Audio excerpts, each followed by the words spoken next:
talk radio, news and views beyond the mainstream media. This next announcement is serious news, and you won't hear it in the mainstream media. We're living in an age full of catastrophic events, and it's getting worse. But before we go on, remember this website, highgrounds.us. In the past 2 decades, natural disasters have increased by 800% within the U.S. alone. Cataclysms like Hurricane Katrina killed and displaced thousands because they were not prepared. And the 2008 economic collapse could happen again, but be much, much worse. So type this into your web browser, highgrounds.us. Highgrounds.us is your complete source for family survival necessities. You'll find food and water with a shelf life of 25 to 30 years, plus tents, portable containers, light, heat, first aid, and much more. Go to our website, highgrounds.us, or call 1-888-202-9094. Place your order now and be prepared. That's H-I-G-H, highgrounds.us. Hope for the best, but prepare for the worst. Highgrounds.us. You're listening to the Earth Needs Rebel Show, live from Dublin, Ireland, with your host, Kevin Bull. Join the rebels at freethinkingvoice.org. Apply to take the Rebel platform by emailing the rebels at the Earth Needs Rebel Show at freethinkingvoice.tv. The higher you build your barriers, the taller I become. The farther you take my rights away, the faster I will run. You can deny me, you can decide to turn your face away. No matter, 'cause there's something inside so strong. I know that I can make it. No, you're doing me wrong, so wrong. You thought that my pride was gone. Oh no, something inside so strong.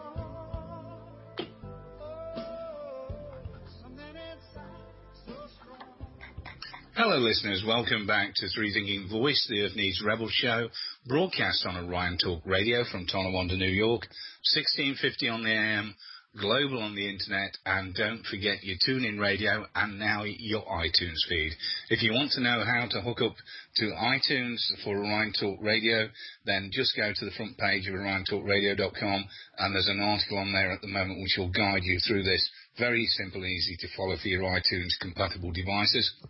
The Sound of Freedom has moved to Sunday nights from 11 p.m. to 1 a.m. Tune in this week to hear Ryan Brooks at his new time. Brooksy is back, and you can hear him Sunday night from 11 p.m. to 1 a.m. right here on Orion Talk Radio, news and views beyond the mainstream media. Now, this is part 2 or hour 2 of the show. I'm going to give you some information for archive purposes so that if you do listen to this on the archive on the Earth Needs Rebels breakfast shows, you'll know which show it's from to find the other half. And the details you need is obviously, well, my name's Kevin Ball.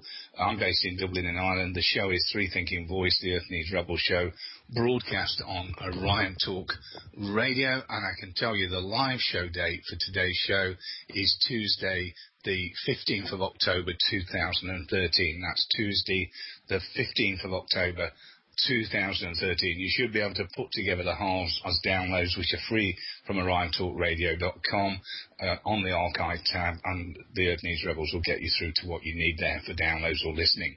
And the show, of course, that you're actually connecting to, whether you be on archive or whether you're listening to the live show, is our series.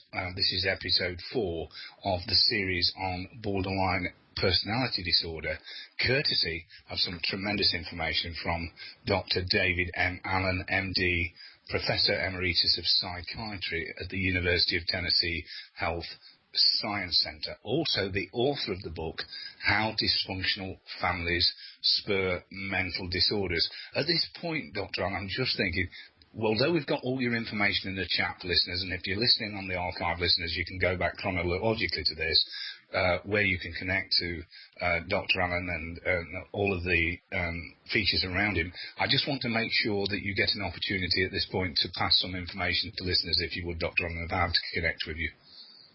All right, well, one thing to do is I have 2 blogs. There's one on Psychology Today website, which is psychologytoday.com, called Matter of Personality. And this is where I talk a lot about the kinds of issues we're talking about here. I also have a more general blog that covers the mental health field as it relates to family dysfunction, called the Family Dysfunction and Mental Health blog. And the address for that is davidmallenmd.blogspot.com, ALLEN. My email is dallen, ALLEN, 49 at comcast.net. And I usually get back to people, in a reasonable time frame, because I like to interact with people. So those are ways to kind of get in touch with me and see what I'm writing about. And I have some books for therapists, too, which are also listed on my blog. You there? Hold on, Dr. Allen. Having a bit of trouble with the mic mute button at the moment on that.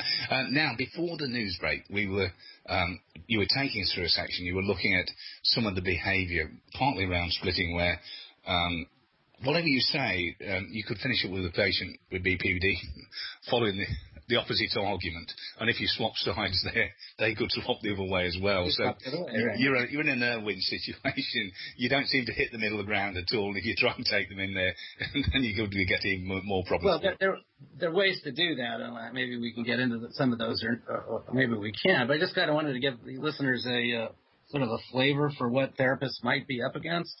And I gave some anecdotes at the very beginning in the first hour that we talked about a few shows back. But I kind of want to discuss, the whole has to do with the idea of whether some of the splitting is kind of an act or whether it's real.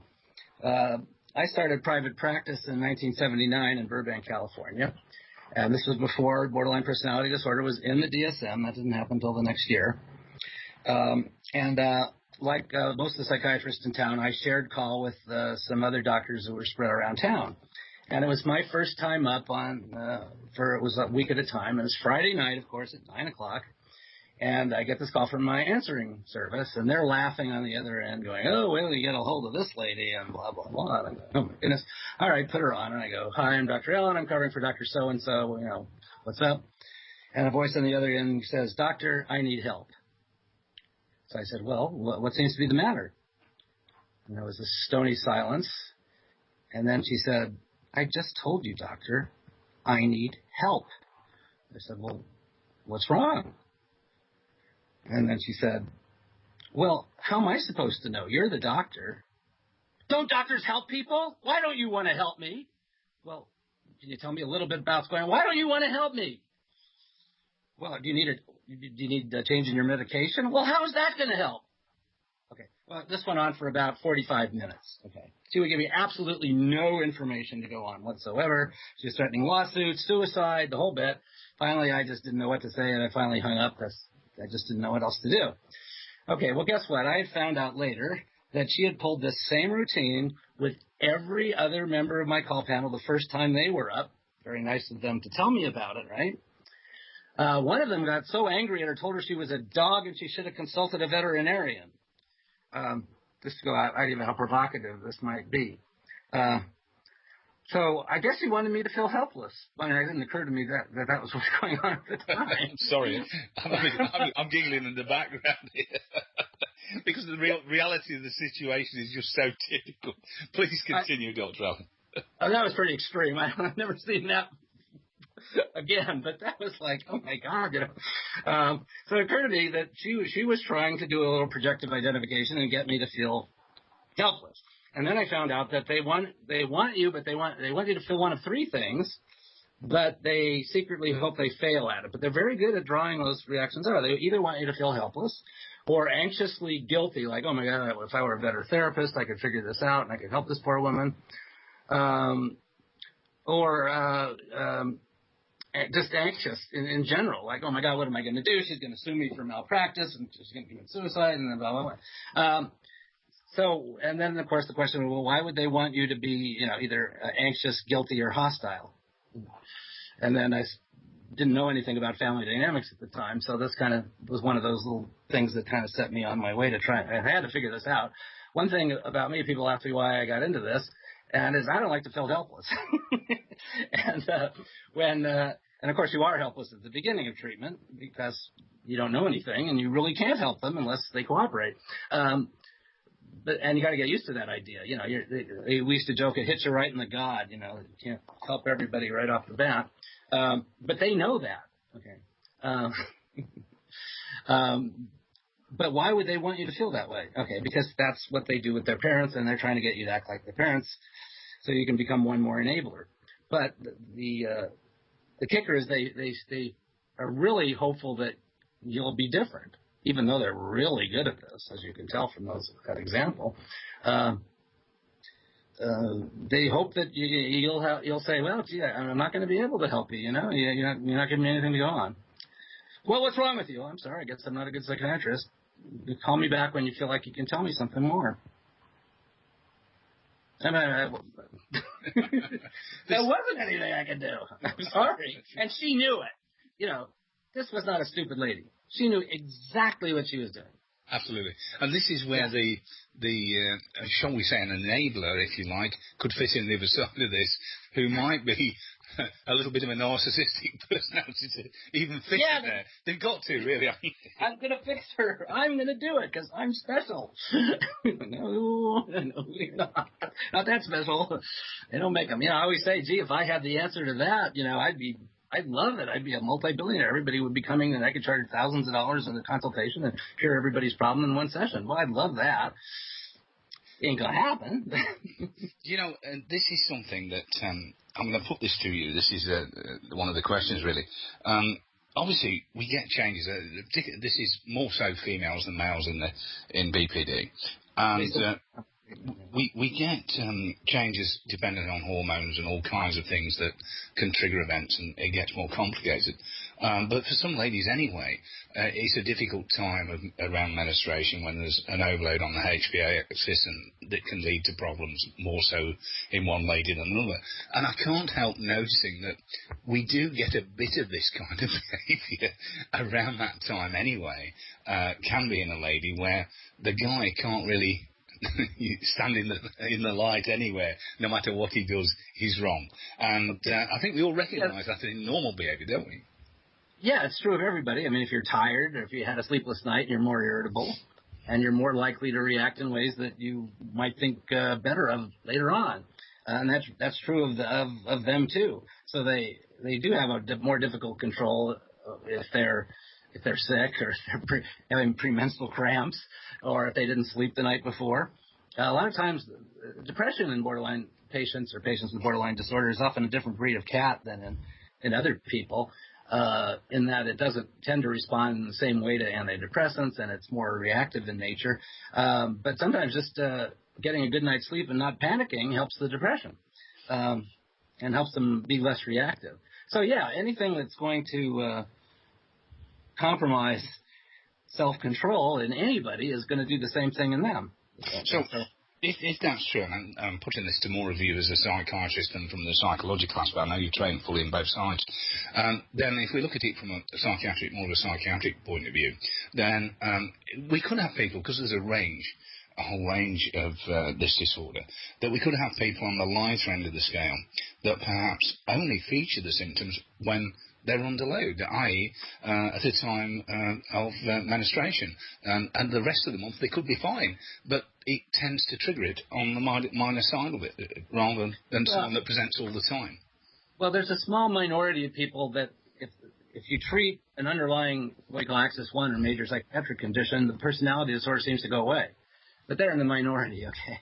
So you get people that are kind of really depressed, so very reactive, and they're giving everybody a hard time, and then you put them on an antidepressant, even though they don't quite meet the criteria for major depression, and they feel a lot better, and they stop doing it.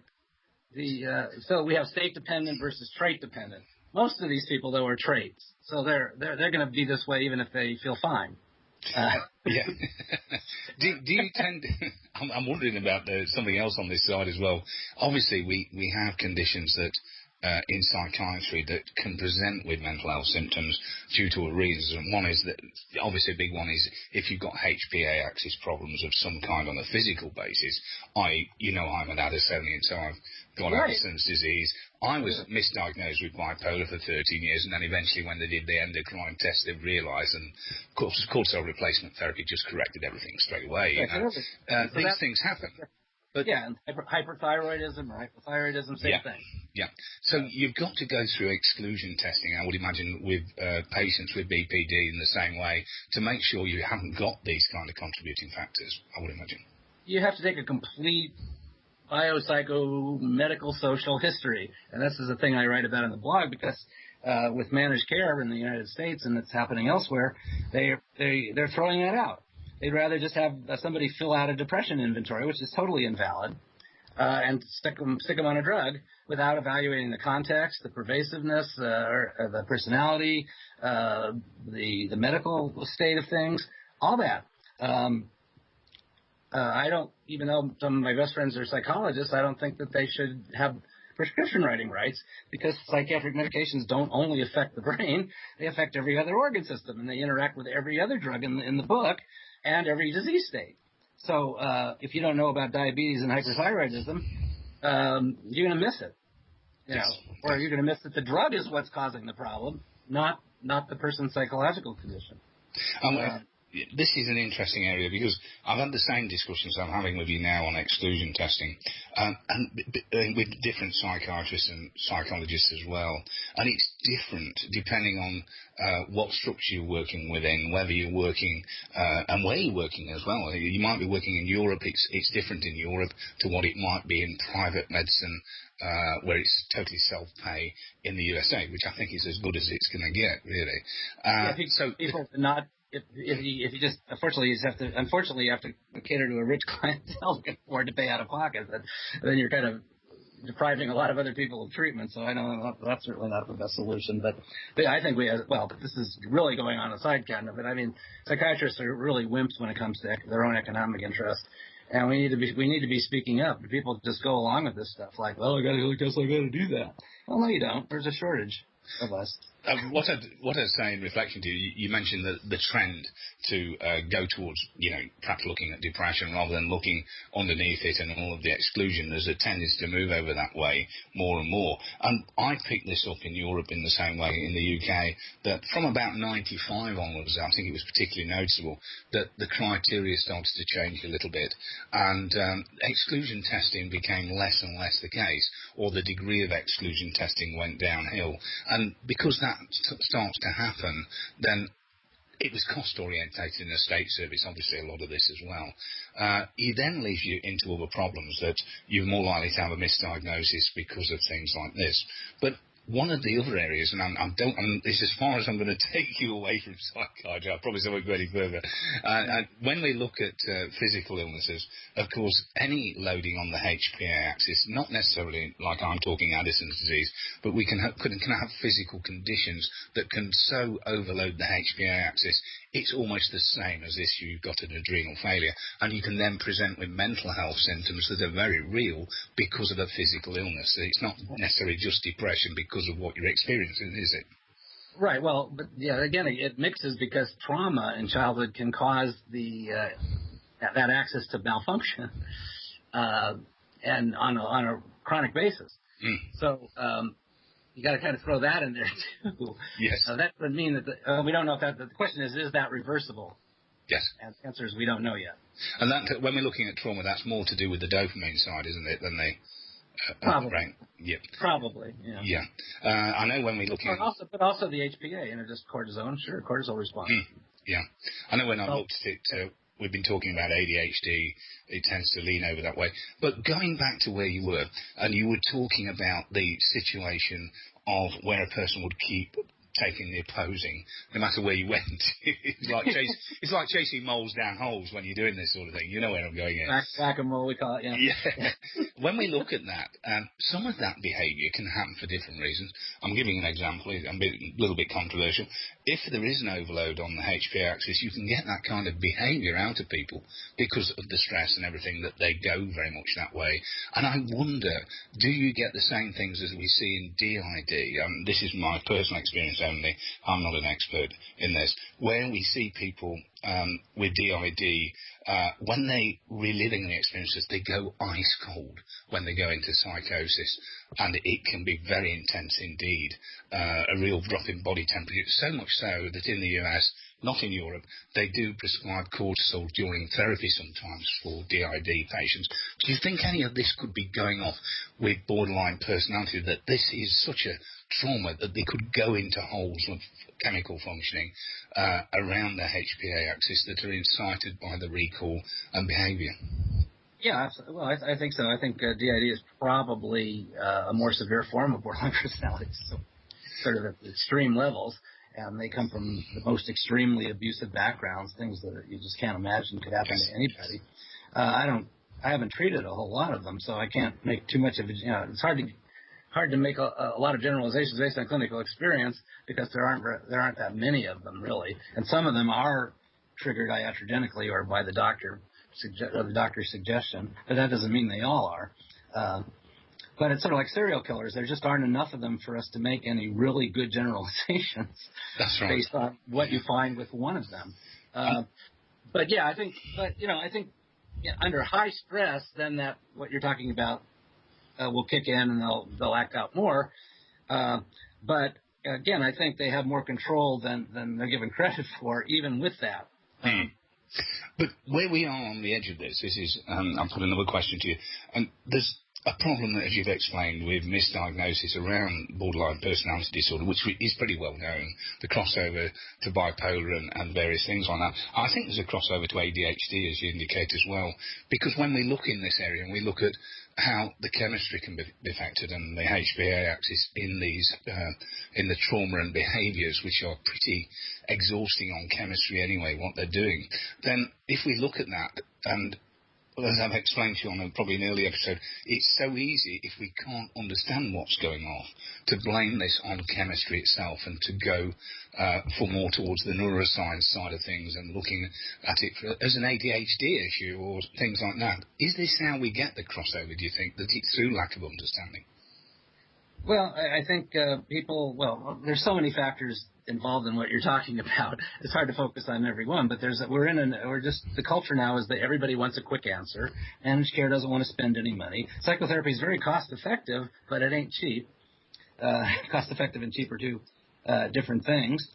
They don't want to pay for long-term therapy, and every study on borderline shows that they're long-term therapy patients before they get better, but they do get better in some ways. Like I said, the relationships tend to not, and that's what I'm going for. But I strike out a lot even on that, because when you go for, to use a baseball metaphor, you probably don't know about this, but when you're going for home runs, you tend to strike out a lot because you're going for the bleachers. You want to get the whole thing under. So people claim they're getting better results than they are, but then other people are claiming they're getting much worse results than they are, but they have an ulterior economic agenda. Or they just don't want to think about family issues. That's the theme of my last book, in fact, was how family systems ideas were very big in the 80s, but most people find them very threatening. And they were, of course, misapplied to things like schizophrenia. And so everybody, just because they were wrong about that, of course, that must mean they're wrong about everything, which is stupid. But that's how people think. It can go that way with the science. It can overrun itself. I know. We're going into the break. Nobody wants to deal with family issues. They don't want. But that doesn't mean that that's a good idea, though. Okay. We're going into the break, and we'll be out in about 3 or 4 minutes. And it's probably a good point to go into the family side of this, because free speech guaranteed. You're listening to the Orion Talk Radio Network. The easiest way to get away with any large government crime is to simply cry conspiracy theory, and it's a magic phrase, reserved and used exclusively by government. But just for the record, any crime of 2 or more persons is, by definition, a conspiracy. Our Justice Department knows that, and that means our government knows it as well. Yet when anyone points a finger at them, they yell the magic phrase every time, conspiracy theory. But history knows the sins of Washington all too well. Operation Ajax, MK Ultra, Operation Northwoods, the Iraq 9/11 war lie. Does that really sound trustworthy to you? Next time you hear our government cry conspiracy theory, don't enable the crime by looking away. That's exactly what they want you to do. So take a closer look and think for yourself instead of letting the corporate media do it for you. You may just find out that conspiracy theory is indeed conspiracy fact. Orion News Talk, news and views beyond the mainstream media. IRN USA Radio News, I'm Hope Duggar. House Speaker John Boehner says House leaders are talking with members from both parties on the way to end the partial government shutdown and a default. There are a lot of opinions about what direction to go. There have been no decisions about what exactly we will do. Boehner says he's working to make sure there is no issue of the nation defaulting on its debt later this week. I have made clear for months and months that the idea of default is wrong, and we shouldn't get anywhere close to it. Declaring that Iran no longer wants to, quote, walk in the dark of international isolation, Iranian negotiators put forward what they called a potential breakthrough plan Tuesday at the long-stalled talks on easing fears that Tehran wants atomic arms.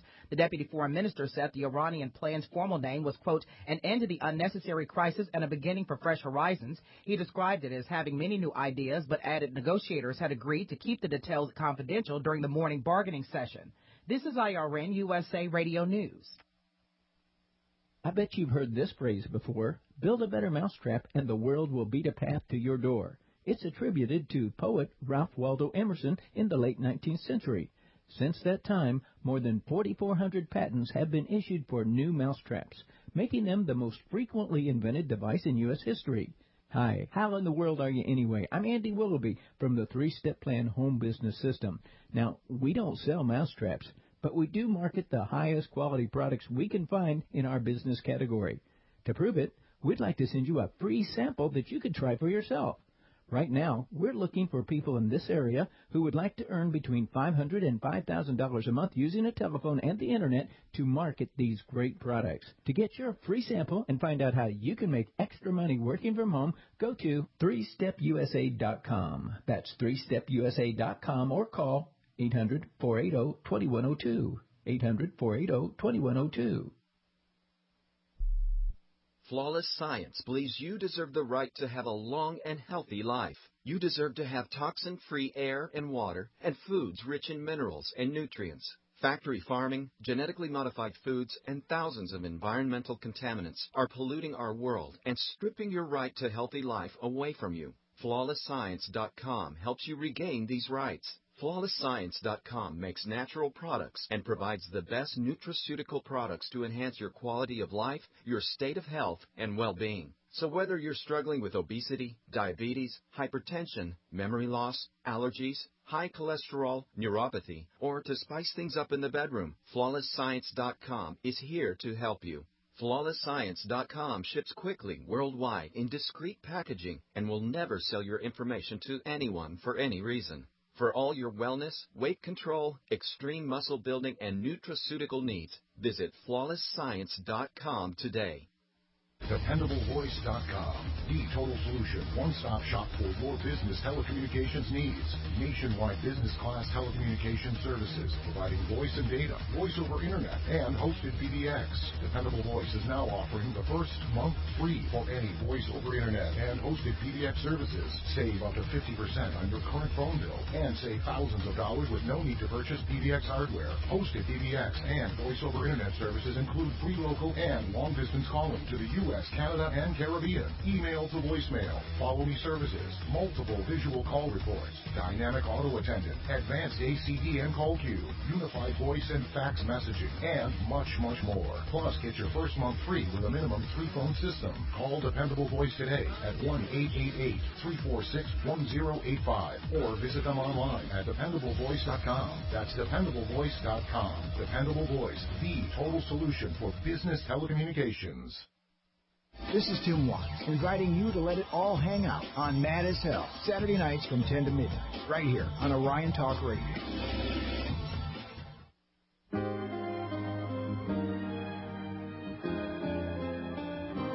This is going to be fun.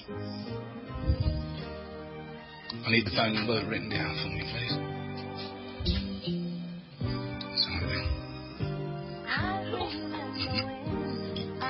Okay, let me just have a look.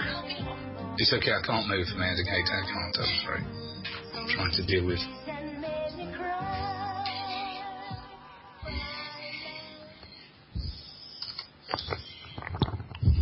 Hello, listeners.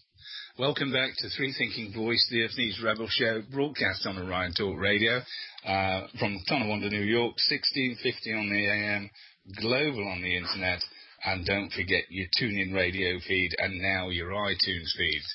We're having a few technical problems, I'm afraid. We have lost the show twice, actually, but you've not been visible to you because it's been during the breaks. So we're trying to bring Dr. Allen back onto the show again. So I'm just going to have to dial the number, and this can't be the number. It can't begin with 9 on that. And we'll try the number on a different number dial and see whether this will bring us Dr. Allen back on, as we're having some internet problems in connecting to finish the show. Let's just see if this will work. Hold on. Fingers crossed. Fingers crossed. We might be okay. It'll be a shame to lose it on the last section of the show, but let's see what we can do. Hold on a second. Hold on. Here we go. Here we go, folks. It won't be long. Fingers crossed it'll work this time. I hope we will. I hope we will. But if we can't, we can bring Dr. David back on to finish off if there's an issue on this. It's not a problem. Yep, we've still got the same problem, it seems, connecting with Dr. Allen on this. And it doesn't seem to be possible at the moment. I'm going to continue to try, folks, to see what we can do, to see whether we can actually bring Dr. Allen on in different ways. And to do that, I'm going to briefly drop the station, if I can, folks, and you'll have a slight loss of audio for about a minute while I do so to reconnect, and we'll see if that overcomes the problem. Won't be a second, but we will lose the broadcast for a short period of time.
Hello, listeners. Apologies for the loss of broadcasting. I am having problems. The problems aren't at Orion Talk Radio. They are at this end in Dublin. But we now have got ourselves back on air. And I'm now going to attempt to bring Dr. David Allen back on. Just give me a moment. Fingers crossed we should be there with the capability of doing that. Hold on, folks. We'll just have a try for you. Here we go. Let's hope we've overcome the communication problems. Fingers crossed. Hello, Dr. Allen. You're coming straight back on to the live show, and we are connected with New York again, so we are actually going out, and Katie Research has done an audio check, so we're doing okay. We've got the thumbs up, so we can continue with the show. We do have around about 15, 16 minutes left, so we've got a little bit of time to continue where we were, if you would like to, Dr. Allen. Yeah, where were we? I wanted to talk a little bit about therapy, particularly my model. I don't know if we're going to have time to really go into it in any great depth, but we can always cut on if we need to. We're okay with that. If we run out of time, it's not a problem. Well, my model is not just based on family therapy. In fact, it's an individual therapy, really, although I do bring in important others one at a time occasionally, and I have a very rigid protocol for doing that, so disaster doesn't strike us. If it gets too crazy, I can't follow the action, and negative things can happen. But mostly it's an individual treatment, and because I bring in ideas from all the major schools of therapy, this is a form of integrative psychotherapy. There's a group of us that are trying to put all the different schools of thought together into one kind of coherent theory, and that's a big order since there's like over 400 different schools of thought about how to work on problems like this in psychotherapy. But I borrow from most of the main schools. But I am focused on what triggers the impulsiveness, the abandonment issues, the splitting, and the emotional affective dysregulation. And what I've found is that the most important trigger is interactions with my adult patient's own family of origin, or whoever were their primary attachment figures when they were growing up. As I've alluded to many times, they're more powerful than I can be for good or ill in affecting my patient's behavior. There's actually cells in the part of the brain called the amygdala that has to do with fight and flight that respond only to the face of one's father and only to the face of one's mother and nothing else. And they're very difficult to eradicate. And fear tracks that are based on early learning, you can override them, though, fortunately. So the idea is the behaviors say that there's environmental triggers for this sort of behavior, but they want to look at food pellets and electric shocks and not other people, which I think is very short-sighted. The cognitive therapists just think their thinking is all wrong. And as I've tried to make a point, I really don't think their thinking is all that wrong. They don't understand their parents because their parents don't tell them the truth, and they don't know about these patterns, so they would have no way of knowing, and they just have to guess why their parent, and they can't ask because they'll be invalidated or abused, so they don't know.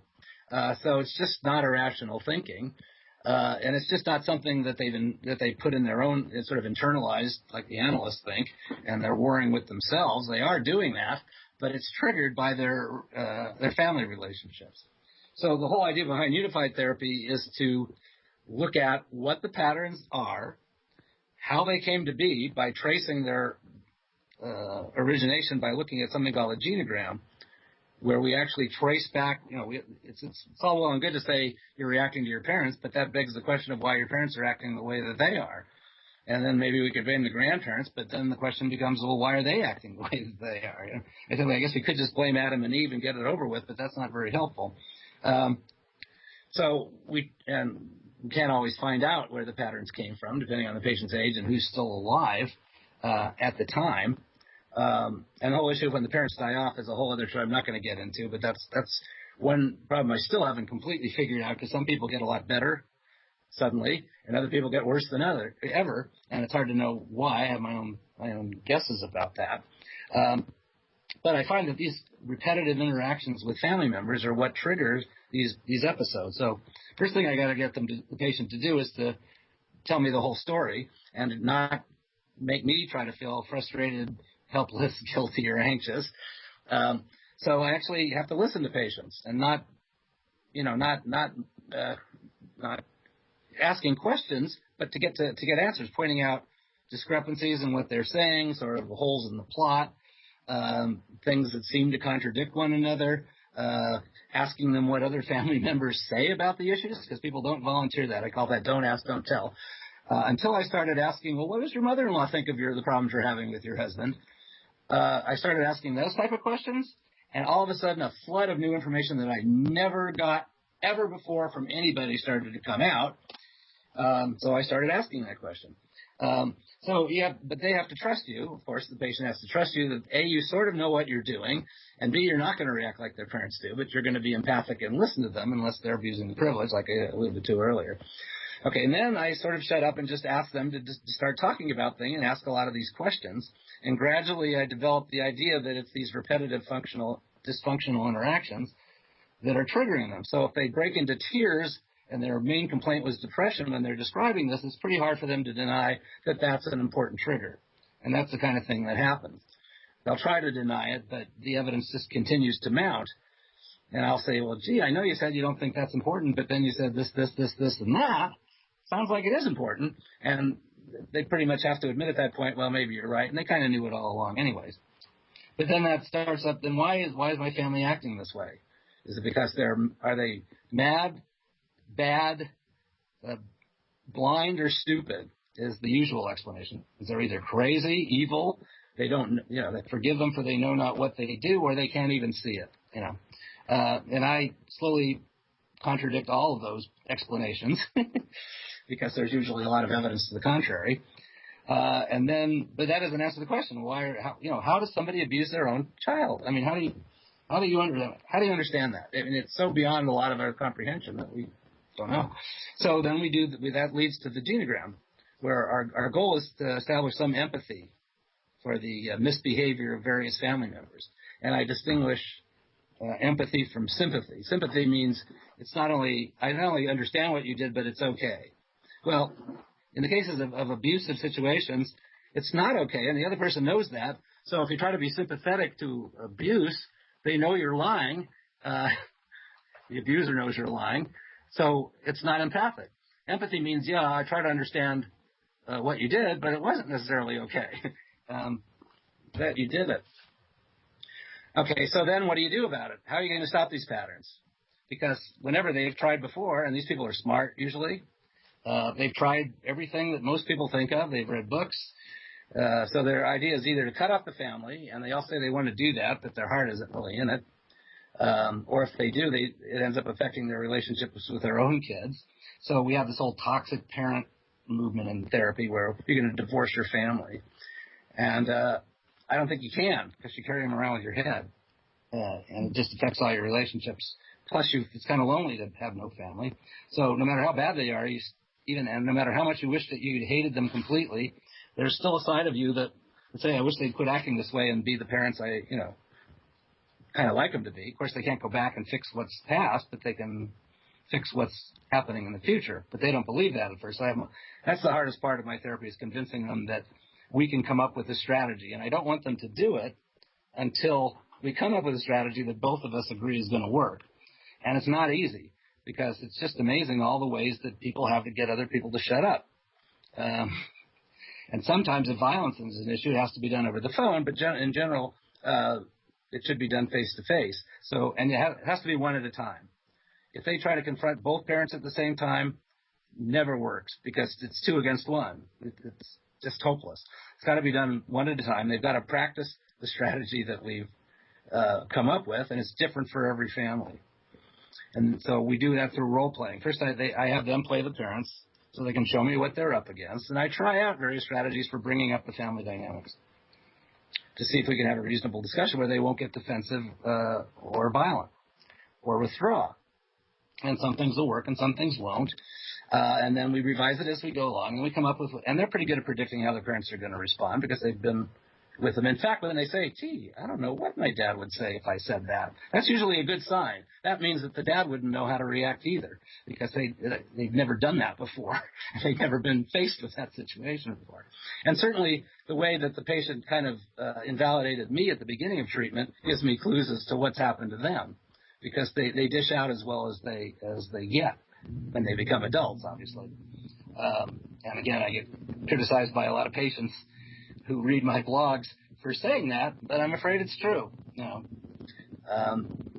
So once we agree on a strategy, then they try it out, and they're instructed on what to do if it starts to go wrong. And then they're instructed to write down the conversation word for word as soon as possible after it's over and bring it back, and we figure out what the next step is going to be until we've confronted every main attachment figure over every issue. And that usually frees them up to start changing their behavior. And if it doesn't, at that point, then typical cognitive behavioral therapy, things like getting people to try out new things and go different places to meet different kinds of people and look for the red flags, then those things work beautifully because the family is no longer opposing my efforts if this works out well. And again, the hardest part is getting people to follow through, especially if their first experiences are negative. But usually we try to start with the easiest ones first. And when we're role-playing and they're practicing the strategies, I throw up worst-case scenarios. So I'm the worst parent they've ever had consistent with their parents' actual behavior. And a lot of times they're not nearly that bad. Sometimes, unfortunately, they are. But at least they're prepared for that. And sometimes they come up with problems and I have to think about it. I say, I don't know how you should handle that. Let me think about it, and I'll get back to you, because it's not always obvious. And sometimes they come up with, once they really understand what's going on, they come up with a better answer than I did. But generally, I tell them don't do this at home until we both agree on the strategy and you've had a chance to practice it, because if it's done wrong, it's much worse than not doing it at all. So that's sort of in a capsule what unified therapy is designed to do. And I do occasionally bring in a parent one at a time or a spouse, because the role of the spouse is often very important in turning the spouse into an ally rather than an adversary, because the spouse is going to be affected too. And the spouse worries that they're going to have to pick up the pieces if what I'm saying goes poorly. The Freudians used to view the spouse as like the enemy, because they always seem to subvert the therapy. Well, but they're the ones that have to pick up the pieces, and they've seen the damage that negative interaction with family members can do. And they're usually experts on their in-laws. Sometimes they'll tell me stuff about the patient's parents that the patient didn't even know. We've got a bit of an echo, but it'll settle down. Okay. I can't help, we've only got about 3 minutes left, but I can't help put one thing to you here at this point. I'm overviewing the whole thing of what we're looking at. I spent, since I was 19, I'm 58 now, working with families in different ways in the homes and, in centres and social services, all different types of situations in the community. And, of course, you become an observer of all kinds of variations in families. And one of the big things that I did see was families that functioned in a way that the family bias was majorly controlling on the members, in that everyone had to lead that way within that family. At that time, they learned to do this, or they would lean the other way, and we see that sort of thing. And when we're looking at what you're explaining around borderline personality disorder, there is an element of that rather than the content of what is being said in these households, from a learning point of view being important, and the ability to politely exchange and develop as a child in an environment that you're free to work out, it becomes the focus on the emotions, and bias tends to take first priority. And this learning process surely is going to lead to a child that then has immense problems with every relationship, particularly close relationships, because the first thing they're going to do when leaving the home, they're going to move from one pro-bias, shall we say, to remain there, to the partner. There'll be conflict between the partner and the home, and then they'll get wrapped up with the over-engagement side of it, with the splitting, shall we say, with the partner, that then results in a process that leads to them possibly being abused by someone who wouldn't intend to abuse them, possibly as well, because of their over-accommodation leading to that, and all the complications around. It sounds an awfully complicated process beyond this. Well, a lot of times you see these people out of the frying pan into the fire. They'll run away from an abusive home at 16 and marry an abusive guy, and you think, well, that was an improvement, you know. And you wonder, well, why do they do that? Well, because running away from their family was sort of set up in a way by the family, and nothing's really changed. Like I say, you carry this around with you in your head, whether you like it or not. And even when they seem to be cut off from the family of origin, there's usually a third party relaying messages back and forth. This is where we're talking of the multiple generations of this going forward. Where we're looking right now, is it? And what happens to this person at this point, whether they're in therapy with you or someone like yourself, could make the deciding factor of whether this is going to go to the next generation because the person hasn't been taught the tools that might help them. Oh, yeah, this is the whole purpose. That's the only time I use guilt, by the way, as a motivating factor. I'll say, you got to do this because otherwise there's a strong chance you might pass it on to your kids.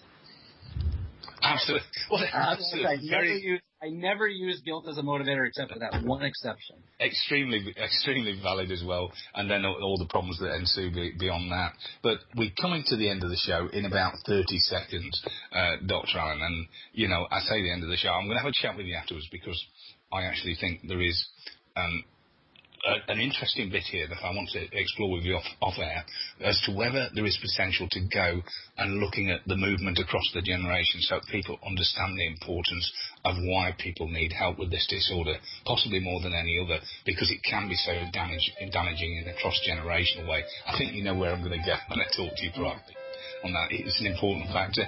We're going out the end of the show, and I want to first of all thank you for cutting 4 tremendous episodes, Dr. Allen. I thoroughly enjoyed them, and I know our listeners have.